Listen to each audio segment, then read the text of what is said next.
Thomas Jefferson's line, "The price of liberty is eternal vigilance," sounds like a bumper sticker until you realize its deeper meaning. Free government isn't a statue you set in a square and forget. It's a flame you have to tend hour by hour. Abraham Lincoln, in darker days, called democracy the last best hope of earth. And yet, even he warned that nations die by suicide long before they fall by murder. The core paradox is brutal. Democracy gives people the power, including the power to trade away their power. Think of democracy as a trust fund of legitimacy. Every generation inherits it, spends some, replenishes some, and decides whether to invest in institutions or binge on demagogues. If the ballot box let you write in a vote for a benevolent dictator who promised prosperity and safety forever, but demanded your and your children's free speech, what percent would say yes? Liberty's test isn't the riot line or the ballot box. It's the quiet choice between responsibility and relief.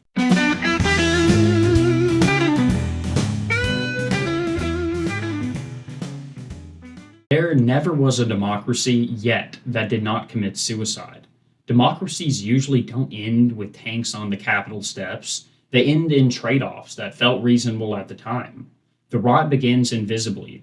Cynicism about courts, fatigue with compromise, the seduction of shortcuts, emergency powers, temporary restrictions, justice once norm breaking.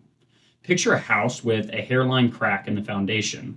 The family keeps redecorating the living room, streaming their shows, and shrugging off the draft. By the time the floor caves in, everyone acts surprised. Winston Churchill quipped that democracy is the worst system except for all others, but he also knew it demands character, patience with slow justice, tolerance for opponents, and humility about one's tribe. Democracy is a coral reef, built microscopic layer by layer, destroyed fast by warming currents of selfishness and apathy. When citizens swap civic labor for constant entertainment or permanent outrage, the reef bleaches, then breaks. Athens built the astonishing, direct rule by citizens. Pericles, in his own funeral orientation, exalted a city that does not copy the laws of its neighbors. We are a model to others. But greatness hit a fault line, passion over prudence. During the Peloponnesian War, charismatic figures like Cleon ascended by flattering fears. Policy became performance, the assembly a stage. Socrates warned of the tanner of hides, who, knowing nothing of medicine, promised cures to crowds. He was right, and then a democratic jury executed him for impiety and corrupting the youth. A democracy killed its philosopher because he cross examined the people. That was not an accident, it was a symptom. Thucydides watched language mutate in civil strife. To fit in with the change of events, words too had to change their usual meanings. Courage became recklessness, caution, cowardness, loyalty to the city, treason to the faction. 2 millennia later, Orwell would echo it. War is peace, freedom is slavery. Athens pioneered not only the democratic debate, but the modern feedback loop of propaganda. Slogans first, policy later. The Athenian experiment didn't collapse at the moment of Spartan victory. It collapsed when its citizens confused freedom with the absence of restraint. Plato's ship of state metaphor holds significant parallels. Sailors mutiny, seize the helm, ignore the navigator, and then end in shipwreck. Democracies don't die when enemies breach the walls. They die when citizens breach the guardrails. Rome's republic engineered balance, consuls for momentum, a senate for memory, assemblies for consent, tribunes for the voiceless. Then came the stress test.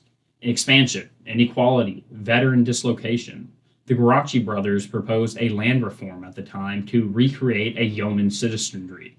One was clubbed to death, the other killed on a hilltop. Political murder had been normalized. Soon armies owed loyalty to generals who secured plunder and pensions. A republic that had conquered the entire Mediterranean couldn't conquer its own corruption. No one date ends Rome's republic. It hemorrhaged across decades of norm breaking, debt crises, and elite impunity. Think of Theseus's ship, plank by plank, replaced until the identity of the original is complete fiction. The late republic legalized violence, lionized saviors, monetized the office, and privatized public goods.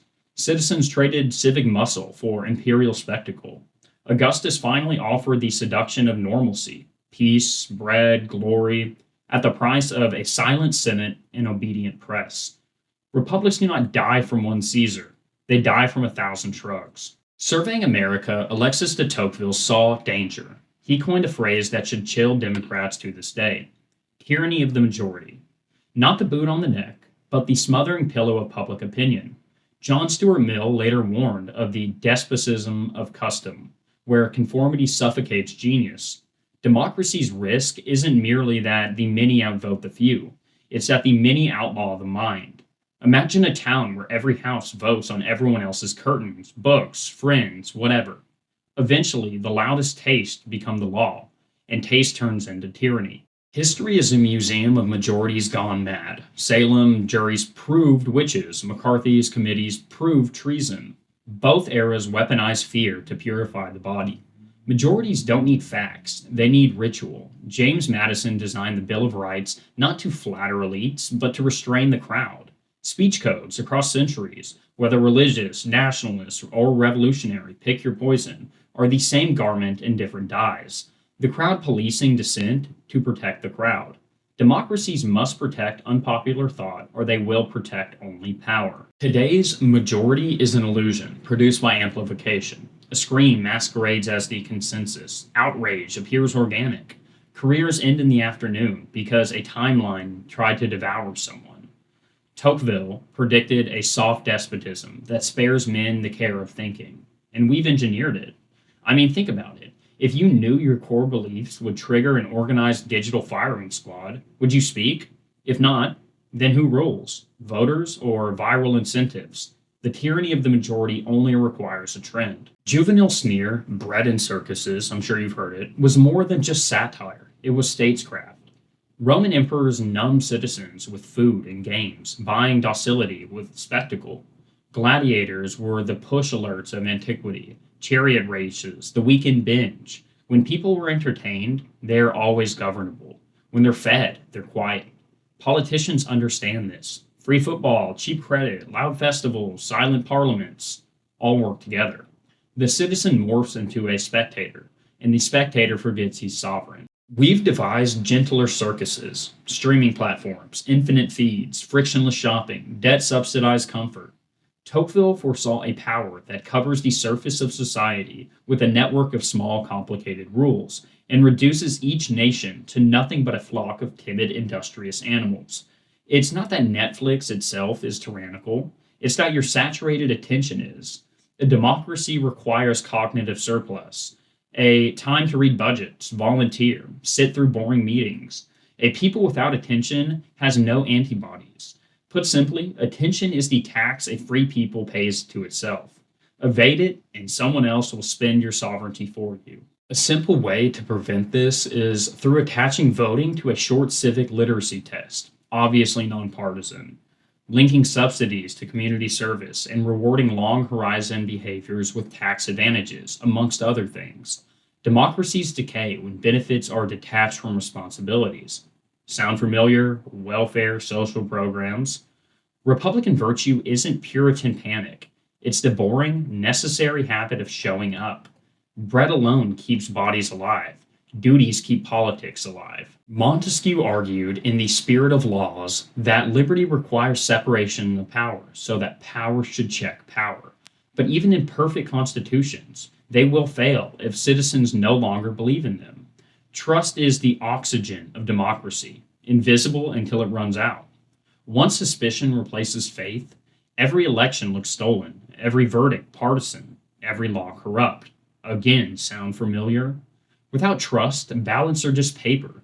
A good metaphor, I would say, is that democracy is a currency backed not by gold, but by belief.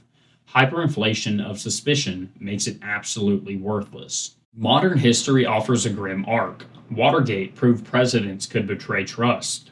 Bush versus Gore showed courts could decide elections. J6 revealed how fragile faith in peaceful transfer truly is. Polling confirms this trend. Trust in Congress at around 10%, and the mainstream media far lower. Citizens don't see referees anymore, only partisans in suits and robes, paralleling late Roman citizens who stopped voting not because they couldn't, but because they thought nothing would ever change. Cynicism itself is a coup. Once trust dies, democracy becomes performance art. The Soviet Union and North Korea hold elections too, with 99% turnout for the party. Rituals without legitimacy are theater, not politics. Imagine a country where half of the people believe that every election is rigged. Does voting even matter at that point? Or is it cosplay? Once legitimacy collapses, even the best institutions are zombie democracies, walking, talking, but already dead. Aristotle observed poverty is the parent of revolution and crime, and history agrees. Rome's oligarchs devoured land until peasants cowered into slums. Weimar Germany's hyperinflation erased half of the middle class overnight. France, before 1789, saw bread riots because half of a worker's wage bought one loaf.